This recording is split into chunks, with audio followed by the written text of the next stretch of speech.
Welcome to my another live sessions. I am actually learning how to do these live sessions because I don't know why I find it a little bit complicated. But anyways, welcome back to my another live session. In this live session, we're going to continue Feeling is the Secret by Neville Goddard. Like we are continuing studying the another chapter. Like we did the first chapter with half of it, and today we're gonna cover the first chapter, second part of it. You're very welcome to come and join me and leave your questions on the live here, as well as I would like to invite you to come and join my Facebook community. And if you have not already subscribed, then please come and join me. My idea of starting this channel was to share and simplify the teachings of a lot of authors that personally has helped me in last 5 years of creating consciously, healing myself, changing my life, helping me in business, helping me in so many different ways. And I'm just trying to do my part in the world and sharing that with you guys. So please stay and go check out my content. And if you like it, then I would really invite you to come and join our channel, subscribe it, like it. And if you have any questions, then of course you can always leave them in a comment. So let's get started with our book, Feeling is the Secret. We already did the chapter 1, part 1. You can go and watch it, and then you can watch this as a second part. So we ended yesterday with this statement: the dominant of two feeling is one expressed. I am healthy is a stronger feeling that I will be healthy. To feel I will be is to confess I am not. I am is stronger than I am not. Exactly. And that's why I suggest all of you, anytime you guys are doing your affirmations or scripting or visualization, or you're writing your goals, try to write them in present tense, because writing things in present tense implies to your subconscious brain, implies to you that it is already an accomplished fact. It is already your reality at this very moment. What you feel you are always dominates what you feel you would like to be. Therefore, to realize, the wish must be felt as a state that is rather than a state that is not. Sensation precedes manifestations and is a foundation upon which all manifestation rests. Be careful of your moods and feelings, for there is an unbroken connection between your feelings and your visible world. Your body is an emotional filter and bear the unmistaken marks of your prevalent emotions. Emotional disturbance, especially suppressed emotions, are the cause of all diseases. To feeling intensely about a wrong without voicing or expressing that feeling is a beginning of disease. Dis-ease in both body and environment. Do not entertain the feeling of regret or failure or frustration or detachment from your objective results in disease. Many people, when they come to law of assumption, or when they are, let's say, when they are new to these kind of teachings, they mistakenly assume that they need to suppress themselves, they need to suppress their feelings. As a human, you are going to feel things, but the idea is that you can feel those things, you can suppress those things, but do not dwell on those things, do not keep on thinking. There are so many people that I coach and I work, and I know from my own group, or like people on YouTube that are my members or subscribers, I have seen this pattern where they are so dwelled upon a story of the past, and they keep reliving it. They keep reliving it over and over and over again. And this is not something, honestly, you want to do. It's okay to express if you are unhappy about something, it's okay to say what you want to say, but it's not about suppression. It's about guiding your feelings and your thoughts in a direction of your desires. That's the whole point. That's actually help you to get where you want to. Think feelingly only of a state you desire to realize. Feeling the reality of the state sought and feeling and acting on the conviction is the way of all seemingly miracles. A change of feeling is change of destiny. All creation occur in the domain of subconscious. What you must acquire then is a reflecting control of the operation of the subconscious. That is control of your ideas and feelings. Again, if you genuinely want to learn how to consciously create, you also need to start realizing that you need to be quite careful about what you feel throughout the day, because if you are thinking all the random things, whereas if you are desiring some particular subject, it's going to be super difficult for you to achieve that, because your thoughts, your feelings, your throughout state of being needs to match it. And if it's not matching it, there's a possibility that you guys are really going to struggle to achieve your desire. Or you might be stuck in a loop of doing methods. But unless and until you do not take control of your feelings and your thoughts, you might keep creating undesirable states in your life. That's what Neville is trying to say here, basically. I'm just simplifying it for you. Change or accident is not responsible for the things that happen to you, nor is predestined fate the author of your fortune or misfortune. Your subconscious expressions determine the condition of your world. The subconscious is not selective, it is impersonal and no respecter of the persons. The subconscious is not concerned with the truth or the falsity of your feeling. It always accepts as true that which you feel to be true. Feeling is the assent of the subconscious to the truth of which is declared to be true. Because of the quality of the subconscious, there is nothing impossible to the man. Whatever the man of a man, whatever the mind of a man can conceive and feel as true, the subconscious can and must objectify. Your feelings create the pattern from which your world is fashioned, and a change of feeling is a change of patterns. The subconscious never fails to express that which has been impressed upon it. Neville often speak about that feeling is the way to express your desire into the reality, or feelings are the only way to impress your subconscious. Yes, feelings are very strong way of doing it, but repetition, conscious choices, making a conscious choice over and over again is also another way of impressing your subconscious.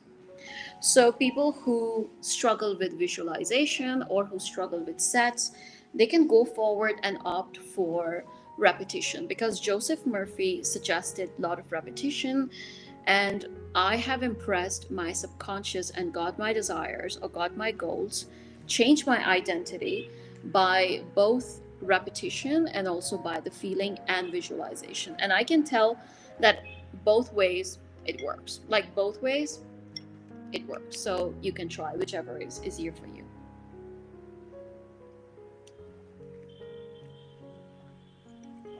Yeah. The moment it is received, the moment it receives an impression, it begins to work out the ways of its expression. It accepts the feeling impressed upon it, your feeling, as a fact of existing within itself, and immediately set about to produce in an outer or objective world the exact likeliness of the feeling. The subconscious never alters the accepted belief of a man. It outpictured them to the last detail, whether or not they are beneficial. So, do you notice like this book, Feeling is the Secret, and Joseph Murphy, the Power of Subconscious Mind, they're very similar to each other, even they're using kind of very, very similar lines and very, very, like, literally kind of copy of each other. Um, to impress the subconscious with the desired state is to impress the subconscious with the desirable state. You must assume the feeling that would be yours had you already realized your wish. In defining your objective, you must be concerned only with the objective itself. The manner of expression or the difficulties involved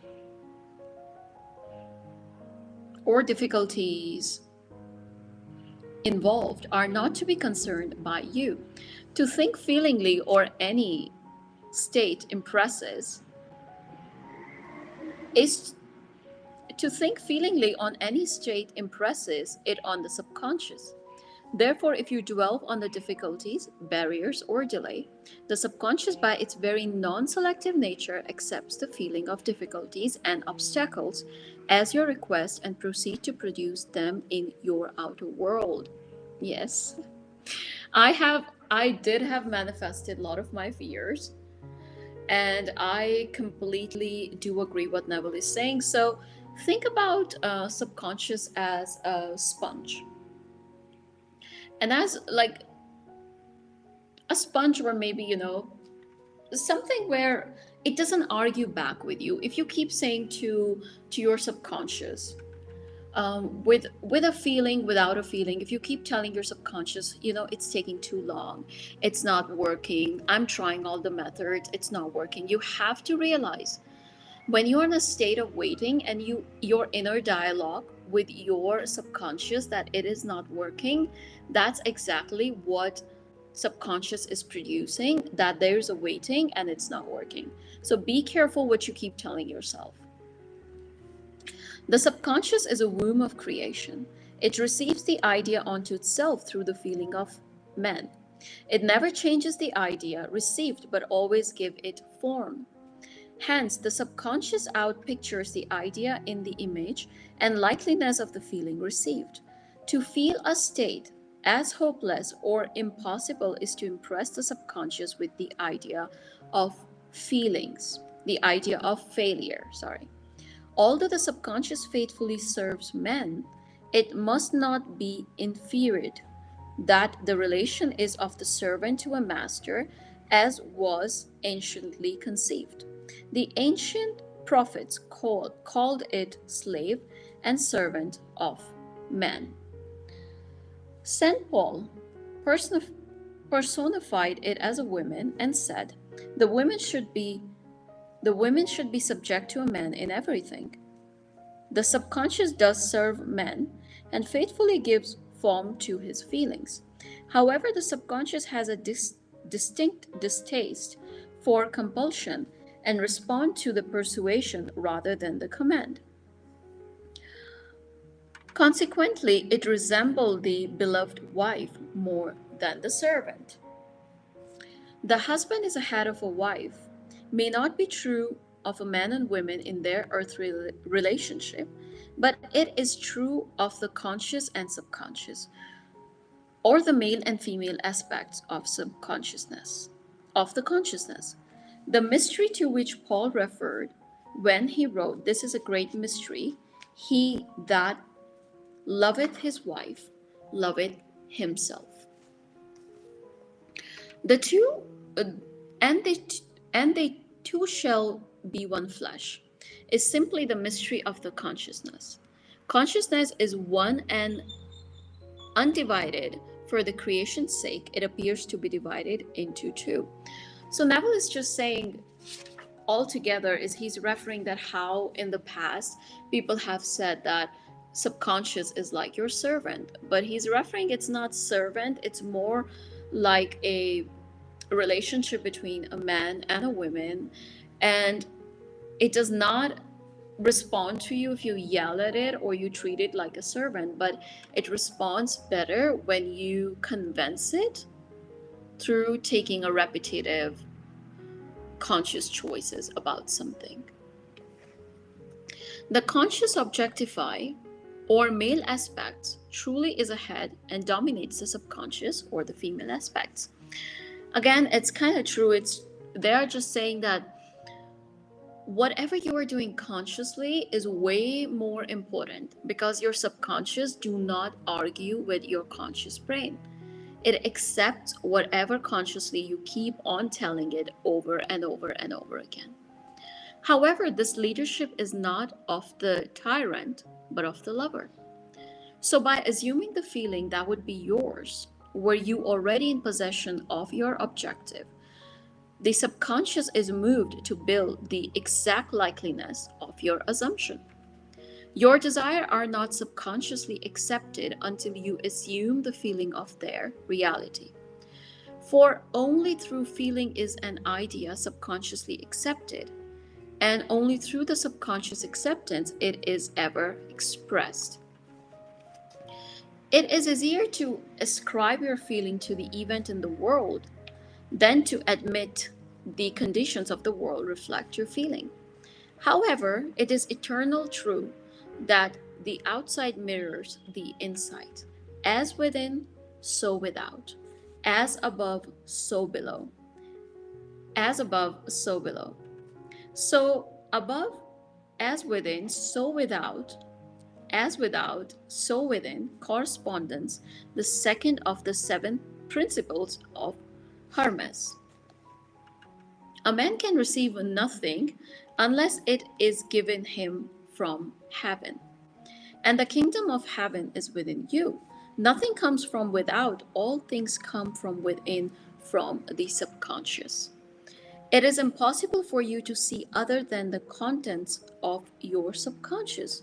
Your world in its very detail is your subconscious objectified.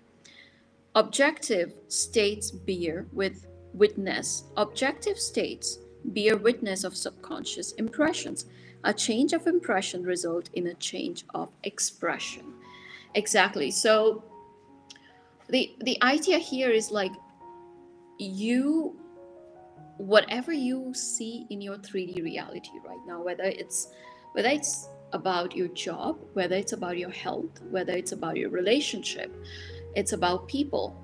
It's a very true, honest idea of what is going on in your subconscious.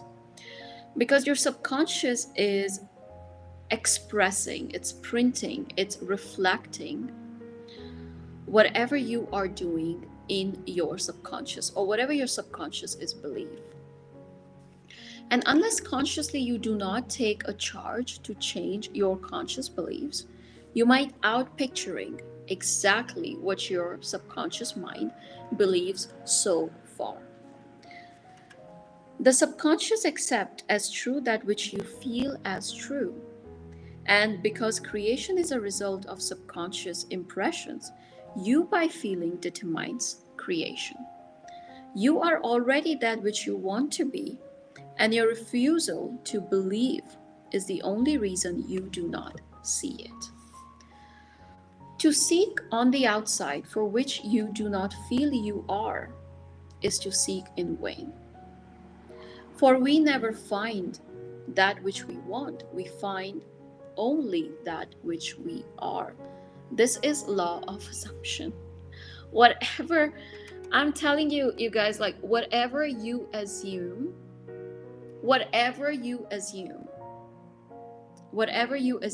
is what you are going to believe. Whatever you are assuming, if you're assuming lack, you will see lack in your life. If you assume you are loved, that will be reflected in your life. You cannot fight your subconscious, you cannot curse your subconscious, you cannot go or get angry on your subconscious. It's you need to get aware of subconscious by looking at your 3D. That okay, this is what my 3D is showing. It means this is what I subconsciously believe. And then you can take conscious charge, conscious efforts, conscious steps to actually change your subconscious. And once your subconscious is changed, you start seeing it start reflecting a new story, a new identity, a new belief into your own reality. You don't need to go and ask anyone. Your subconscious will prove it to you. In short, you express and have only that which you are conscious of being or possessing. To him that hath is to him that had it is given. Denying the evidence of the senses and appropriating the feeling of wish fulfilled is the way to realization of your desire. Let 3D do what it's doing. I'm keep telling you over and over again. Let 3D do what it's doing because 3D is the past. It's nothing more than that. Mastery of self-control of your thoughts and feeling is highest achievement. Absolutely, absolutely yes.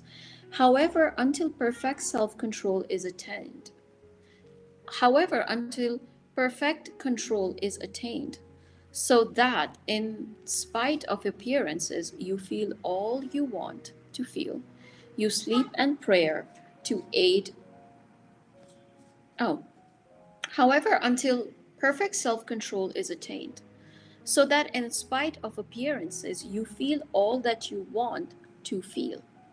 Use sleep and prayer to aid you in realizing your desired state.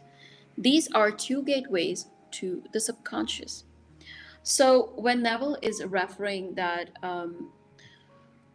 unless and until you don't attain self-control, so when he's referring to self-control, he's kind of saying about that you need to be aware what goes within you throughout the day, and that's often called mental diets in a conversation, your thoughts.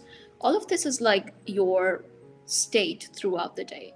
If you're doing the techniques, if you are studying, if you're listening lectures, if you're watching my videos, but in the end, if you are not applying them, in the end, you are not paying attention what state you are in, what thoughts you are feeling throughout the day, there's a huge possibility that you may not able to successfully change your subconscious. And as this book is all about relationship between conscious and subconscious brain, it's you might keep producing the same old story in your reality. So if you genuinely want to change your subconscious, first thing in the morning is a very good time. Right before you go to sleep is very good time. And another thing is repetition. Throughout the day, you can choose to repeat something. You can choose to consciously make a different choice. And when you make a different choice is when you become a different person. So it's in the end, it comes to the mental discipline. And unfortunately, and I don't know, fortunately, but also unfortunately, no one can do it to you. No one can do it for yourself. You alone have to do it for yourself. Like literally, it's no one knows the thoughts of the man. The man alone know it. So even if I wanted to help, I cannot do it because I don't know your thoughts. So the whole idea here is to be self-aware. It's more like building a muscle. Try to do it a little bit at a time, and the more you practice, the good you become at it. And take it from me, because I know the law works. I know all these books, whatever they are saying, the law of consciousness, the law of assumption, they are real. And the best way for you to prove them that they are real is actually by practicing them. Start small and build it up. So we have completed our chapter first today, and then we're gonna start our chapter second tomorrow. So come and join me again tomorrow on our live session. You can also watch them later. And you guys might find me a little bit tired today because I couldn't sleep last night very well, um, somehow. So thanks again for joining me, and thank you for watching. And don't forget to subscribe and like. And if you have any questions, feel free to leave them in a comment. And come and join my Facebook group. I'm more regular there compared to the YouTube, but I'm getting more regular on YouTube again. just managing things. All right, thank you so much, and I'll see you tomorrow on for our chapter second, which is the sleep. Thank you guys. Bye, and have a great day ahead.